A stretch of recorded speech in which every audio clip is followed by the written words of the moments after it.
सबसे पहले मैंने झारखंड पुलिस परिवार को ही धन्यवाद देना चाहूँगा कि मुझे इतनी कम उम्र में संभवतः 1920 का ये एसोसिएशन है जहाँ तक मुझे याद है, और जैसा कि उल्लेखित भी है, और 1920 से लेकर 2025 तक अब देखेंगे 105 साल का समय हो गया है। और ऐसा पहला मौका है कि पूरे भारतवर्ष में, बस झारखंड में ही पूरे भारतवर्ष में इस सबसे कम उम्र का कोई युवा ऐसा प्रदेश अध्यक्ष निर्वाचित हुआ है।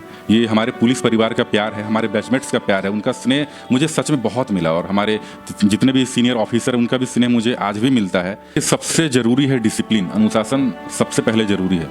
और सबसे पहला स्कूल किसी भी बच्चे के लिए होता है वो घर होता है, परिवार होता है, और माँ पहली शिक्षिका होती है, पिताजी शिक्षक होते हैं। तो शुरुआत मेरी वहाँ से, मेरी परवरिश बहुत अच्छे से मेरी माँ ने की, मेरे पिताजी ने की, मेरा परिवार, मेरे परवरिश में उनका बहुत बड़ा योगदान रहा है। और लगभग हर जगह, हर गांव में स्कूल है, और +2 तक तो आप प्रखंड में पढ़ सकते हैं, जिला में आप ग्रेजुएट हो सकते हैं, और आप ऑनलाइन इग्नू से भी पढ़ सकते हैं, बहुत सारी चीज़ें। तो आप ये मत कहिए कि आर्थिक रूप से मतलब कि हम पिछड़े हैं इसलिए आगे नहीं। खान सर का जिक्र करेंगे, खान सर तो बहुत कम पैसे में पढ़ाते हैं। हर लोगों के पास 500-1000 रुपया तो होता ही है। लगभग हमारे युवाओं के पास मोबाइल है, 600-700 रुपये का रिचार्ज करते हैं। अगर आप खान सर का कोई सब्सक्रिप्शन ले लीजिएगा 500 रुपये का, 300 रुपये का, तो कोई एक अच्छा कोर्स पढ़ लीजिएगा, पॉलिटी, हिस्ट्री, इंग्लिश, हिंदी, जो भी है सब कुछ पढ़ सकते हैं। इसलिए मुझे नहीं लगता कि आर्थिक रूप से कोई हमारा समाज अगर पिछड़ा है तो मतलब कि वो पढ़ाई में आगे नहीं जा सकता, ये कहना गलत होगा। अभी के समय में देखिएगा ग्लोबलाइजेशन है, ग्लोबल वर्ल्ड है। ग्लोबलाइजेशन का फायदा क्या है कि अभी यहाँ बैठ के आप जर्मनी के किसी दोस्त से बात कर सकते हैं। हो सकता है अपने पड़ोसी से आपकी बात नहीं होती हो, लेकिन जर्मनी के किसी दोस्त से, यूके के किसी दोस्त से, आप बेंगलोर के किसी दोस्त से आप बात कर सकते हैं। ये अभी जो डिजिटल वर्ल्ड हो गया, इसका एक फ़ायदा है, ग्लोबलाइजेशन का फ़ायदा है कि हिंदी के प्रति मेरा एक झुकाव, लगाव रहा है, और गहरा लगाव रहा है। और इसलिए थोड़ा बहुत मैं कुछ शेर भी कह लेता हूँ, कुछ गज़ल भी लिख लेता हूँ, तो थोड़ी बहुत मैं कोशिश कर लेता हूँ। जैसे अगर हम अपने कुछ शेर की बात करूँ तो माँ की मैंने जिक्र किया माँ का, तो माँ से ही मैं शुरू करूँगा। मैंने एक शेर कहा था कुछ वर्ष पहले, बड़े यकीन से रूठता हूँ तुमसे, बड़े यकीन से रूठता हूँ तुमसे, माँ हो न तुम मुझे मनाओगी। वैसे शहर पर भी हमने कहा है कि बहुत सारे अजनबी जहाँ एक साथ रहते हैं, हम गांव के लोग तो उसे ही शहर कहते हैं। इसे गरीबी पर भी हमने कहा है कि दिन भर की जद्दोजहद पर नहीं भर पाता परिवार का पेट, बहुत मुश्किल है निभाना यहाँ एक गरीब का किरदार।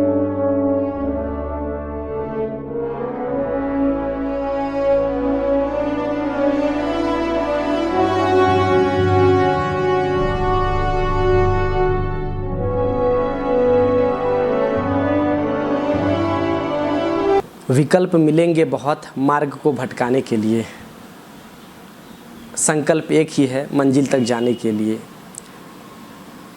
नज़र को बदलो तो नज़ारे बदल जाते हैं, सोच को बदलो तो सितारे बदल जाते हैं।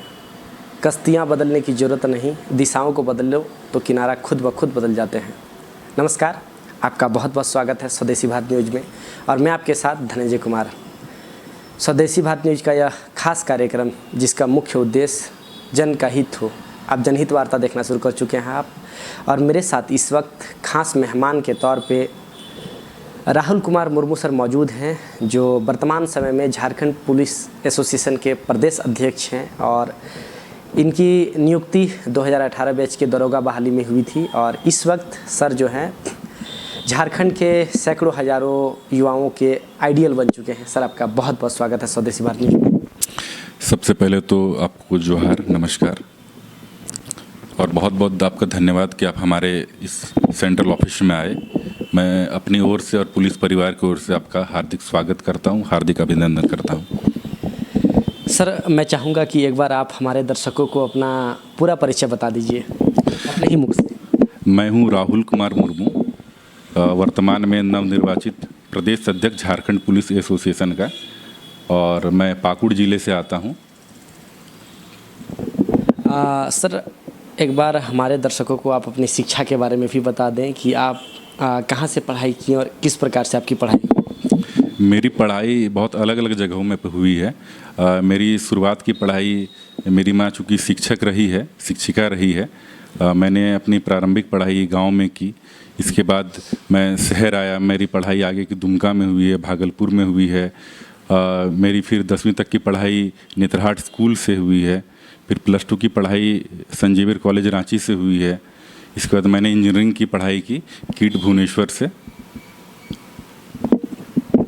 सर, अब प्रश्नों की ओर चले। मेरा पहला प्रश्न, आप अपनी जन्मभूमि से कोसों किलोमीटर दूर है ना, और इस कर्म भूमि पर आप जो है लगनशील होके अपनी सेवा को दे रहे हैं। क्या अनुभव रहा सर अभी तक का आपका? एक बहुत सुखद अनुभव हमारा रहा है, चूँकि आप सच में मैं पाकुड़ ज़िले से आता हूँ। जैसे मैंने पहले बताया, पाकुड़ से रांची बहुत दूर है और पाकुड़ जैसे एक पिछड़ा ज़िला है। मतलब साक्षरता के हिसाब से आप देखें तो, पढ़ाई के हिसाब से देखें तो हम लोग बहुत पिछड़े ज़िले से आते हैं। तो उस ज़िले से अगर आप यहाँ पर आ रहे हैं और निस्वार्थ भाव से अगर अपनी आप सेवा दे रहे हैं तो वाकई बहुत सुकून मिलता है। और आज मुझे वाकई बहुत सुकून मिल रहा है कि मैं इस चेयर पर बैठ के सैकड़ों ऑफिसर्स को और आम जनता को भी यहाँ लाभान्वित कर रहा हूँ, उनकी सेवा निस्वार्थ भाव से कर रहा हूँ। बहुत अच्छा लगता है। सर आप थोड़ा अपनी व्यक्तिगत जीवन के बारे में भी थोड़ा बताएं कि आप किस प्रकार से जो है पुलिस की सेवा में आप जो है आए और वहाँ से फिर आप जो है वर्तमान समय में आप जो है झारखंड पुलिस एसोसिएशन के प्रदेश अध्यक्ष के पद पर नियुक्त थे। तो यहाँ तक कि आने की यात्रा किस प्रकार से आपने जो है यात्रा को जो है पूर्ण किया, थोड़ा इसको विस्तार पूर्वक हमारे दर्शकों को बताएं सर। देखिए, अगर मैं सच कहूँ तो मैं सब इंस्पेक्टर बनना नहीं चाहता था। मैं एक्सीडेंटली सब इंस्पेक्टर बना, चूँकि उस समय मैं पढ़ाई ही कर रहा था और इसमें वैकेंसी थी। जो सच है वो सच है। और पढ़ाई के दौरान मेरी तैयारी अच्छी थी, चूँकि मैं ऐसे पढ़ाई कर ही रहा था तो इस दौरान मेरा हो गया। तो मैं बस इसमें एक्सीडेंटली आ गया, इससे ज़्यादा कुछ है भी नहीं। तो सबसे ज़्यादा ज़रूरी है कि अगर आप पढ़ाई करते हैं, मन लगाकर पढ़ाई करते हैं तो आपको कहीं ना कहीं काम आ जाता है और वो पढ़ाई आपको कहीं ना कहीं किसी न किसी मंजिल को और लेके चली जाती है। मैं उसी तरह से आया हूँ इसमें। और मैं ऐसा कुछ भी नहीं कहूँगा, कोई बनावटी बातें नहीं कहूँगा कि मुझे ये पुलिस सब इंस्पेक्टर बनना था कि इसके लिए मैं तैयारी कर रहा था। ऐसा कुछ भी नहीं है। मैं पढ़ाई कर रहा था और मैं सही बात है, मैं सरकारी नौकरी में आना चाहता था। उस समय ये वैकेंसी थी और मेरी पढ़ाई अच्छी थी, तैयारी अच्छी थी, मैं आ गया इसमें। सर आप कभी सोचे थे कि आपका जो बैचमेट सब है उन सब का स्नेह इस प्रकार से मिलेगा, उनका सहयोग इस प्रकार से मिलेगा कि आज आप इस पद पर आसीन हैं? उन लोगों के लिए आप कुछ कहना चाहेंगे? जैसे किस प्रकार से उन लोगों को धन्यवाद देना चाहेंगे जो आपको इस पद पर जो है आसीन करा? नहीं, सबसे पहले मैंने झारखंड पुलिस परिवार को ही धन्यवाद देना चाहूँगा कि मुझे इतनी कम उम्र में संभवतः 1920 का ये एसोसिएशन है जहाँ तक मुझे याद है और जैसा कि उल्लेखित भी है। और 1920 से लेकर 2025 तक आप देखेंगे 105 साल का समय हो गया है। और ऐसा पहला मौका है कि पूरे भारतवर्ष में, बस झारखंड में ही नहीं पूरे भारतवर्ष में, सबसे कम उम्र का कोई युवा ऐसा प्रदेश अध्यक्ष निर्वाचित हुआ है। ये हमारे पुलिस परिवार का प्यार है, हमारे बैचमेट्स का प्यार है, उनका स्नेह मुझे सच में बहुत मिला। और हमारे जितने भी सीनियर ऑफिसर हैं उनका भी स्नेह मुझे आज भी मिलता है। और बहुत अच्छा लगता है कि मैं इसे कैसे अपने किन शब्दों में इसको बयां करूं, मैं समझ नहीं पा रहा हूं। बहुत इमोशनल ये मोमेंट हमारे लिए रहा भी है और आज भी बहुत इमोशनल ही है कि इतना कम समय में इतना बड़ा मौका हमें दिया गया है। इसको पे बैक करने के लिए हम लगातार कोशिश कर रहे हैं और उनका बहुत बहुत धन्यवाद, हृदय से धन्यवाद। अपने बैचमेट्स का, पुलिस परिवार का, अपने सीनियर्स का बहुत बहुत धन्यवाद उनका। सर मैं आपकी एक्टिविटी को देखते आया हूँ कि आप साहित्यिक दुनिया से बहुत ज़्यादा रुचि रखते हैं और आप अपने हाथों से भी कुछ जो है, अपने हाथों के कलम से भी कुछ आप लिखते हैं। थोड़ा अपनी रचनाओं को भी हमारे दर्शकों के साथ थोड़ा विस्तार से सर साझा करें ताकि हमारे दर्शकों को भी आपसे कुछ प्रेरणा मिल सके, कुछ सीख मिल सके। साहित्य ऐसा है कि साहित्य की मेरे पास कोई ऑफिशियल डिग्री नहीं है। हाँ, लेकिन हमारा शौक़ रहा है, चूँकि मेरी माताजी हिंदी की शिक्षिका रही हैं तो उससे एक रहा है कि हिंदी के प्रति मेरा एक झुकाव, लगाव रहा है और गहरा लगाव रहा है। और इसलिए थोड़ा बहुत मैं कुछ शेर भी कह लेता हूँ, कुछ गज़ल भी लिख लेता हूँ। तो थोड़ी बहुत मैं कोशिश कर लेता हूँ। जैसे अगर हम अपने कुछ शेर की बात करूँ तो माँ की मैंने जिक्र किया माँ का, तो माँ से ही मैं शुरू करूँगा। मैंने एक शेर कहा था कुछ वर्ष पहले, बड़े यकीन से रूठता हूँ तुमसे, बड़े यकीन से रूठता हूँ तुमसे, माँ हो न तुम मुझे मनाओगी ही। और ऐसे हमारे चंद बहुत शेर हैं इस तरह से। शहर पर भी हमने कहा है कि बहुत सारे अजनबी जहाँ एक साथ रहते हैं, हम गांव के लोग तो उसे ही शहर कहते हैं। और ऐसे गरीबी पर भी हमने कहा है कि दिन भर की जद्दोजहद पर नहीं भर पाता परिवार का पेट, बहुत मुश्किल है निभाना यहाँ एक गरीब का किरदार। बहुत समय पहले हमने ये कहा था। और भी बहुत ऐसे शेर हैं, जैसे संबंधों पर हमने कहा था कि फासले गर आदत बन जाएं, फासले गर आदत बन जाएं तो समझो सब कुछ खत्म हो गया। और ऐसे बहुत शेर हमको जैसे जैसे याद आ रहे हैं और जैसे जैसे हमने कहे हैं मैं आपको बताता हूँ। और भी हमारे शेर हैं, जैसे अभी बहुत बारिश हो रही है और किसानों को बहुत ज़्यादा नुकसान हो रहा है, तो मैंने कहा था कि मंजूर है बन जा तू बेईमान, बेटा बाप से कह रहा है मंजूर है बन जा तू बेईमान, पर बेटा कभी मत बनना तुम किसान। मैंने किसान की नज़रिए से हम कह रहे हैं, इसको अदरवाइज ना लिया जाए कि पिता अपने बेटे से कहता है, चूँकि किसान जब खेती करता है तो और फसल का जब नुकसान हो जाए बारिश की वजह से, ओले की वजह से, तो वही जो उनकी बेबसी है, उनका जो दर्द है उस शेर में है कि मंजूर है बन जा तू बेईमान, पर बेटा कभी मत बनना तुम किसान। एक पिता का दर्द अपने पुत्र के लिए। और भी इस तरह के हैं, कभी और भी शेर हैं। अब जैसे कि मैंने अगर मोहब्बत पर भी मैं कहना चाहूँगा कि आईने ने तुझको उलझा रखा है और तुमने मुझको उलझा रखा है। अगर इसको मोहब्बत के दृष्टिकोण से देखेंगे तो ये भी है। और संबंध पर भी हम अगर देखेंगे तो कहते हैं भरोसा है, एक शेर है, कहते हैं भरोसा है फिर क्यों आजमाते हैं, कहते हैं भरोसा है फिर क्यों आजमाते हैं, आंखों में मेरे आंसू कभी यूं ही नहीं आते हैं। बहुत सारी चीज़ें हैं कि परिवार में संबंध, पति पत्नी का, प्रेमी प्रेमिकाओं का, बहुत सारी बातें हैं इस तरह से। और भी बहुत शेर हमारे, खैर बहुत लंबी है, मैं लिखता रहा हूँ इस तरह से, और कभी मौका मिलेगा तो बात करेंगे इस पर। सर, मेरा सबसे महत्वपूर्ण प्रश्न, अगर जो भी युवा साहित्य के क्षेत्र में कुछ जानकारी लेने की ललक रखते हैं और वो चाहते हैं कि हम भी साहित्य क्षेत्र में कुछ पढ़ें और कुछ लिखें, लेकिन लोगों में ये दुविधाएं रहती है कि कहाँ से शुरू करें, कि मुंशी प्रेमचंद जी का जो है कफन पढ़ें कि जो है कौन सी साहित्य से शुरू करें। आप अपनी ओर से क्या सजेस्ट करेंगे हमारे दर्शकों को? देखिए, जहाँ तक मेरी समझ है कि आपकी जीवन शैली ऐसी होनी चाहिए, पढ़ने से ज़्यादा जीना जरूरी है। आप जिस परिवेश में जी रहे हैं, जिन लोगों के साथ अब रह रहे हैं, जिनके साथ खा रहे हैं, पी रहे हैं, ठीक है, उनसे अच्छा संबंध आपका होना चाहिए। अगर मैं उदाहरण के तौर पर कहूँ, यहाँ ठीक है बगल में हमारा कार्यालय है और बगल में कोई रिक्शा वाला भी है, ठीक, हम अगर जाएंगे उनसे भी तो प्यार से उनसे बात करेंगे। यहाँ पर कोई चना बेचने वाला ठेला, कोई फुचका बेचने वाला है, तो उनसे भी अच्छे से हम बात करेंगे। सबसे पहले आपको अपना व्यवहार अच्छा रखना है, कि कोई भी लोग हो, किसी भी उम्र के हो, सबसे पहले आपको हम हर उम्र में कंफर्टेबल होना है। एक छोटे से बच्चे से लेकर एक बुजुर्ग तक आपको कंफर्टेबल होना है। हर किसी के साथ अच्छी बातचीत होनी चाहिए और आप में बनावटीपन नहीं होना चाहिए। अगर आपको साहित्य में रुचि है, अगर आप साहित्य सृजन करना चाहते हैं, तो आप में बनावटीपन नहीं रहना चाहिए। आपको एक्टिंग नहीं करनी है, आपको सिनेमा की तरह एक्टिंग नहीं करनी है। जो हकीकत है उसको जीना है, उसको समझना है, और आपका व्यवहार अच्छा रहना चाहिए सबके साथ। महिलाओं के साथ भी अच्छा व्यवहार होना चाहिए, बुजुर्गों के साथ अच्छा व्यवहार होना चाहिए, बच्चों के साथ अच्छा व्यवहार होना चाहिए। हर उम्र के साथ, सबके साथ अच्छा व्यवहार आपका होना चाहिए। वही आपको सब कुछ सिखाएगा। इसके बाद होती है पढ़ाई। पढ़ाई में आप कुछ भी पढ़ सकते हैं। आपके पास अगर अखबार, तो अखबार को भी अच्छे से पढ़िए। और जहाँ तक अपने साहित्य में मुंशी प्रेमचंद जी की बात की, तो मुंशी प्रेमचंद तो उनका बहुत बड़ा ओहदा रहा है साहित्य के क्षेत्र में, और बहुत माने कि बहुत सुंदर वो लिखते हैं कि ना, और बहुत माने लगेगा कि बहुत सिंपल उन्होंने लिखा है, लेकिन बहुत मार्मिक वो लिखते हैं कि ना, सीधा सपाट एकदम।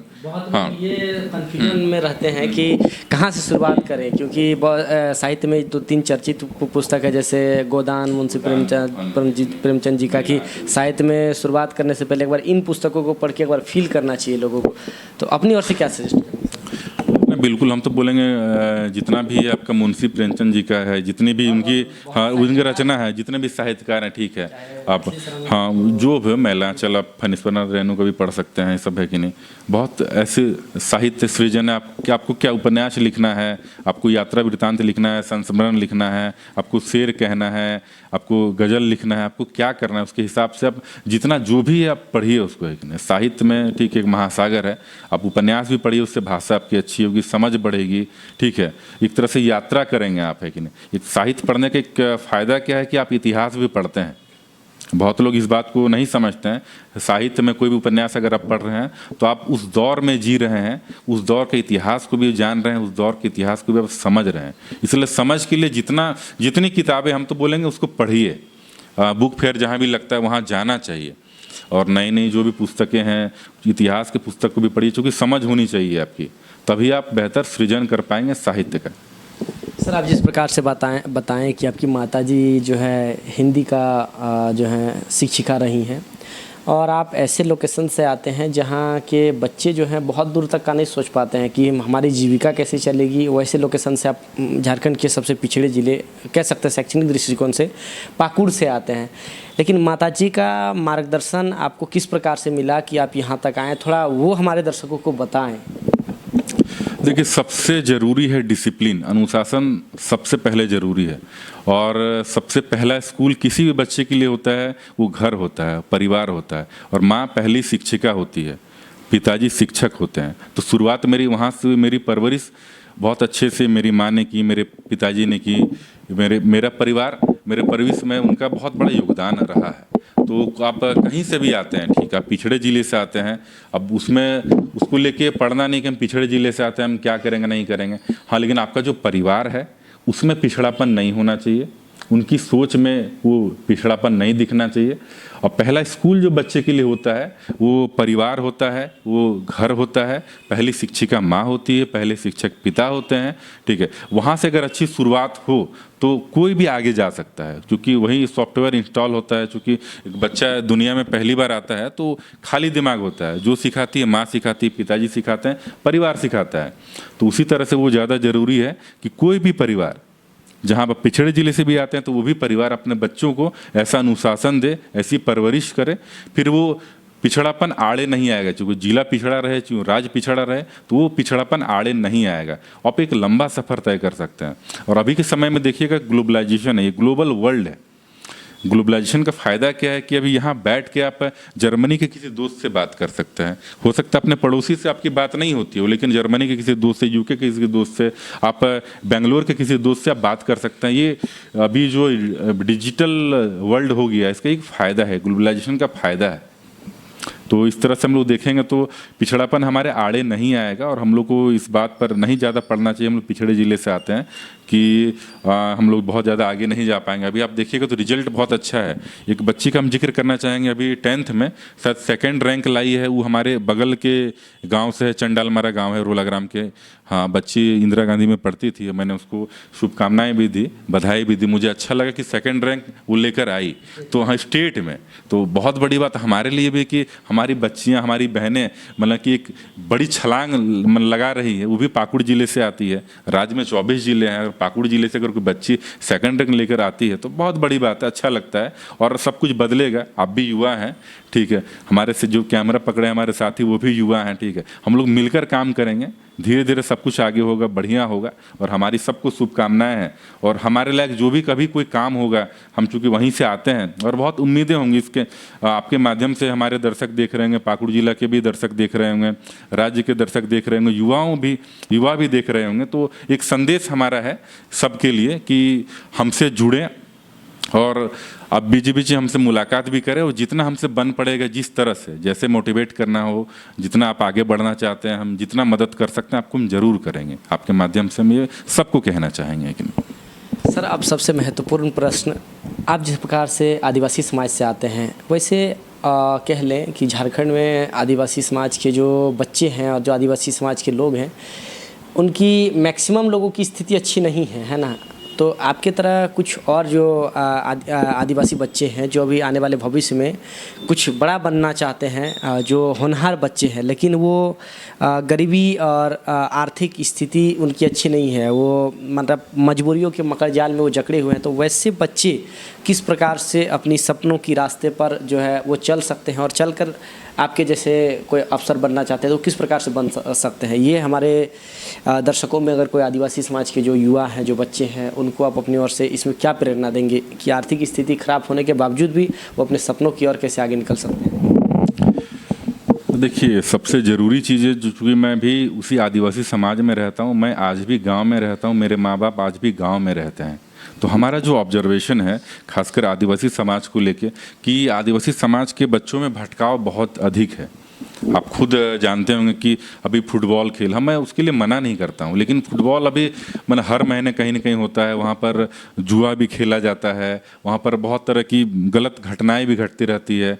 और मेला भी आप देखेंगे, अब आदिवासी समाज जहाँ रहता है वहाँ पर मेला भी बहुत ज़्यादा हो रहा है, इस तरह की चीज़ें हो रही है, जुआ भी बच्चे खेल रहे हैं, तो उससे ज़्यादा भटकाव है। आर्थिक स्थिति आड़े नहीं आती, अभी सरकार की बहुत सारी योजनाएं हैं शिक्षा को बेहतर बनाने के लिए, और लगभग हर जगह हर गांव में स्कूल है।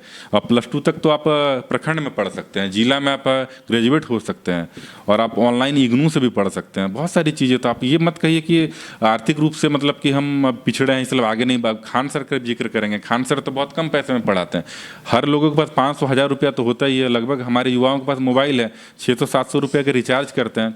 अगर आप खान सर का कोई सब्सक्रिप्शन ले लीजिएगा 500 रुपये का, 300 रुपये का, तो कोई एक अच्छा कोर्स पढ़ लीजिएगा, पॉलिटी, हिस्ट्री, इंग्लिश, हिंदी जो भी है सब कुछ पढ़ सकते हैं। इसलिए मुझे नहीं लगता कि आर्थिक रूप से कोई हमारा समाज अगर पिछड़ा है तो मतलब कि वो पढ़ाई में आगे नहीं जा सकता, ये कहना गलत होगा। हम उसको देखेंगे कि हमारा जो समाज है जो भटक रहा है, एक तो पहले शराब वराब बहुत कम उम्र में हमारे युवा पीने लगे, ठीक है, ये दुखद है, दुर्भाग्य है। मैं भी उसी क्षेत्र से आता हूँ, मुझे बुरा लगता है। तो उसको पहले शराबबंदी हम लोगों को करना होगा, और जितने भी जो भी शराब से जुड़े हुए हैं उनको रोजगार भी उपलब्ध कराना, दोनों चीज़ें, बस बंद नहीं कराना, बंद कराने के साथ साथ उसको नया रोजगार से भी जोड़ना है। और जितने भी युवा हैं, खासकर जो आदिवासी समाज से आते हैं, चूँकि प्रश्न आदिवासी से जुड़ा हुआ है, उनको ये समझना होगा कि हमारा जो समाज का माहौल है सबसे पहले उसको ठीक करना होगा। शराबबंदी करने के साथ साथ पढ़ाई का माहौल बनाना पड़ेगा। हमारे बच्चे, हमारे युवा जुआ ना खेलें, बहुत ज़्यादा मेला का आयोजन वहाँ नहीं हो, और फुटबॉल का जहाँ खेल वहाँ जुआ हुआ भी कभी कभी होता है, और बहुत सारी अनैतिक घटनाएं भी वहाँ घटती है, वो भी खराब लगता है। वो सब घटनाएं अगर नहीं घटेंगी, समाज का माहौल अगर बेहतर होगा, तो मुझे नहीं लगता है कि आदिवासी समाज बहुत ज़्यादा पिछड़ा रहेगा, बहुत कम समय में बहुत आगे जाएगा। और हमने ऐसा करके दिखाया है, तो बिल्कुल समाज भी आगे जा सकता है और जाएगा, मुझे पूरा विश्वास है। और इसके लिए ज़रूरत है कि सरकार के साथ साथ समाज के जो अगुवा लोग हैं, जो बड़े बुजुर्ग हैं, जो बड़े भाई लोग हैं, वो मिलकर आगे आएँ और एक सामाजिक सुधार की दिशा में मिलकर प्रयास करें, तभी हमारा समाज आगे बढ़ेगा, और निश्चित तौर पर पढ़ाई में भी आगे बढ़ेगा, बेहतर रिजल्ट भी आएगा, और सब कुछ बहुत अच्छा हो जाएगा। सर, आप जो है अपने प्रोफेशन के अलावे, है ना, अपने क्षेत्र में समाज सेवा के क्षेत्र में भी आप जो हैं कुछ जो है सामाजिक कार्यों में भी अपनी हाथ बटा रहे हैं, और उस क्षेत्र में भी जो है आप अपनी ओर से कुछ ना कुछ सहयोग कर रहे हैं, और समाज सेवा के क्षेत्र में जो है जुड़े हुए हैं। तो उसके बारे में हमारे दर्शकों को बताएं कि आगे उस क्षेत्र में क्या लक्ष्य को लेकर जो है कार्य को जारी रखें। एक हम लोग के दिमाग में चलता रहता है कि मैं अकेले नहीं हूँ, मैंने हमारे साथ और भी साथी हैं, ऑफिसर्स हैं, कि पे बैक टू सोसाइटी, कि हम लोग जैसे कि समाज हम लोग को बहुत कुछ देता है, आज हम समाज की वजह से हैं यहाँ पे, तो समाज को लौटाना भी हमारा फर्ज है। तो इस रूप में हम लोग शिक्षा को पहले चुने हैं कि हम समाज को कुछ भी लौटाएंगे तो शिक्षा के माध्यम से लौटाएंगे। तो एक हमारा इस कोचिंग चलता है, सबसे पहले तो हम बताएंगे जमशेदपुर में एक भागाबांध थाना है, उसमें भागाबांध गांव है, MGM थाना में पड़ता है, वहाँ पर हम लोगों का एक स्कूल है। हमारा अकेले के नहीं, हमारे और भी कई सैकड़ों हमारे साथी हैं, मिलकर हम लोग स्कूल चलाते हैं। वहाँ पर हमारे बच्चे पढ़ते हैं, वहाँ पर सैनिक स्कूल की तैयारी करते हैं, इंदिरा गांधी की तैयारी करते हैं, वहाँ पे नेत्राट स्कूल की तैयारी करते हैं, और भी जितने भी कम्पिटेटिव एग्जाम हैं जो भी बच्चों के लिए मतलब 5th क्लास 6th क्लास के आसपास उसकी तैयारी करते हैं। पाकुड़ में हमारा बड़कारी के पास में गाँव है, वहाँ पर बच्चे उसी तरह से पढ़ते हैं। कुल मिलाकर हम लोग मिलकर एक प्रयास कर रहे हैं, इसमें हमारे और भी साथी जुड़े हुए हैं और भी जुड़ रहे हैं इसमें। तो उस तरह से हम लोग पे बैक टू सोसाइटी को लेकर चल रहे हैं, और भी लोगों को इसमें प्रयास करना चाहिए कि आपको समाज बहुत कुछ देता है, दिया है। आज हम यहाँ बैठे हैं इस चेयर में, इस समाज के कारण बैठे हुए हैं यहाँ पर, तो समाज को लौटाना भी हमारा फर्ज है। हम आपके माध्यम से तमाम दर्शकों को कहना चाहेंगे कि आपको समाज जो देता है आप समाज को लौटाएं, जैसा भी आप चाहें। हम लोग शिक्षा के माध्यम से लौटाने का प्रयास कर रहे हैं, आपको जो ठीक लगता है आप उसके माध्यम से कीजिए। तो सर जो है इस तरह से समाज सेवा के क्षेत्र में भी जुड़े हुए हैं। सर से अंतिम में आप जिस पद पर आसीन हैं वहाँ से पूरे प्रदेशवासियों को आप कुछ संदेश देना चाहेंगे तो सर दे सकते हैं। बिल्कुल, आपके माध्यम से, आपके चैनल के माध्यम से मैं पूरे प्रदेशवासियों को संदेश देना चाहूँगा कि हमको एक सौहार्द वातावरण बनाना है। झारखंड प्रदेश ही नहीं, वरन पूरे राष्ट्र में हमको एक सौहार्दपूर्ण माहौल बनाना है। क्योंकि मैं भी इसी समाज से आता हूँ, आप भी इसी समाज से आते हैं, और जो भी दर्शक देख रहे हैं वो भी इसी समाज के हिस्सा हैं। तो हमारे बीच ऐसी वैमनस्यता नहीं रहनी चाहिए। आज हम देखते हैं कि हमारे बीच, हमारे समाज में समुदायों के बीच थोड़ी माने कि गैप हो गई है, खाइयाँ बनती जा रही है। तो हम लोगों को उसको रोकना है। हम लोग जैसे एक भाईचारा का पहले जो माहौल था, आज वो लौटे, और हम भी अपने माध्यम से प्रयास कर रहे हैं, और आगे भी जितना हो सकता है हम करेंगे। और आप लोगों से भी कहेंगे कि सबसे पहले एक सौहार्दपूर्ण वातावरण यहाँ बनाइए, और समाज में ऐसी वैमनस्यता न फैलाएं, और ना फैले ऐसी वैमनस्यता, और ऐसी कोई दूरियाँ किसी भी समुदाय के बीच में नहीं रहे। और जितने भी लोग जो समाज को माने कि बांटना चाहते हैं, ऐसे लोगों को चिन्हित कीजिए और उससे दूरियाँ बनाइए, उसको डिस्करेज कीजिए, और उनको उस तरह से सह देने की कोई ज़रूरत नहीं। वो हमारा और आपका दायित्व है। इसीलिए मैं कहना चाह रहा हूँ कि समाज में मैं भी रहता हूँ, आप भी रहते हैं, हमारे माँ बाप भी रहते हैं, आपके माँ बाप भी रहते हैं, आपके बच्चे भी रहते हैं, सबके बच्चे रहते हैं। वो गलत चीज़ ना सीखें, उनके दिमाग में गलत चीज़ ना बैठे। इसलिए हमारा दायित्व बनता है, ये मैं आपके माध्यम से पूरे प्रदेशवासियों को, पुलिस परिवार के माध्यम से भी पूरे प्रदेशवासियों को, राष्ट्रवासियों को मैं यही कहना चाहूँगा कि हम अपने जो राष्ट्र है इसको अगर बेहतर करना है तो युवाओं को समझाना होगा, उनका व्यवहार दुरुस्त करना होगा, उनको गलत चीज़ें न सीखने नहीं देना है उसको, और किसी भी तरह की वैमनस्यता उनके दिमाग में ना बैठे, ना घर कर जाए। इस तरह से वो हमारे लिए अच्छा रहेगा, तभी हम बेहतर राष्ट्र बना सकते हैं।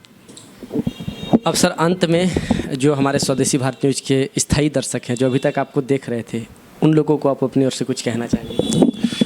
स्वदेशी भारतीय न्यूज़ के तमाम दर्शकों को सबसे पहले तो बहुत बहुत धन्यवाद कि इतने देर तक हमारा कार्यक्रम देखने के लिए। और धनंजय भाई बहुत कम उम्र के हैं, और बहुत खुशी होती है कि इतना कम उम्र में इतना बड़ा बीड़ा उन्होंने उठाया कि ये भारत भ्रमण कर रहे हैं, और तरह तरह के न्यूज़ लेकर आ रहे हैं, कहानी लेकर आ रहे हैं, तरह तरह के रिपोर्ट्स आपके लिए लेकर आ रहे हैं। तो इनको लगातार आप लोग देखें, क्योंकि ये भी युवा हैं, और इनके दिमाग में भी है कि हमको राष्ट्र के लिए कुछ बेहतर करना है। जैसा इनसे बात करके हमको लगा कि राष्ट्र को जितना बेहतर किया जा सकता है हम लोगों को करना है। इनके दिमाग में भी है कि गुरुकुल परंपरा कैसे यहाँ पर पुनर्जीवित हो, हमारा जो संस्कार है, हमारी संस्कृति कैसे वापस लौटे, इनका ये प्रयास रहा है इस माध्यम से। इसलिए हम चाहेंगे कि इनको भी लगातार आप लोग देखें, बहुत अच्छा कर रहे हैं। और सबसे खुशी की बात, इतनी कम उम्र में लोग तो भटक जाते हैं, लेकिन ये भटके नहीं हैं, और बहुत बहुत अच्छा काम कर रहे हैं, नेक काम कर रहे हैं। और ये भी पाकुड़ के पिछड़े क्षेत्र से ही आते हैं। मुझे बहुत खुशी होती है, और हम इनसे लगातार जुड़े हैं और आगे भी जुड़ते रहेंगे, और हमारे माध्यम से, और हम लोग मिलकर भी नए नए कोई कार्यक्रम लेकर आएंगे, और जिससे हमारा समाज भी लाभान्वित होगा, और जिसको हम लोग समाज को दिशा दे सकेंगे, और इसकी दशा को दुरुस्त करने के लिए भी हम लोग कुछ ना कुछ काम करेंगे।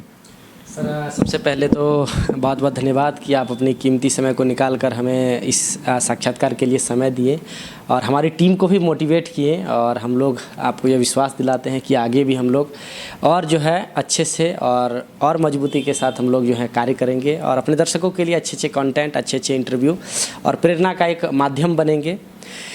तो आपने देखा मेरे साथ इस वक्त पाकुड़ ज़िले से आने वाले राहुल कुमार मुर्मू सर मौजूद थे, जो पाकुड़ ज़िले के महेशपुर प्रखंड क्षेत्र से आते हैं, और वर्तमान समय में झारखंड पुलिस एसोसिएशन के प्रदेश अध्यक्ष हैं। सर ने अपनी ओर से सारी क्षेत्रों के बारे में जानकारी दिया, साहित्यिक क्षेत्र में भी जो रुचि रखते हैं, और अपनी रचनाओं को भी बताएं।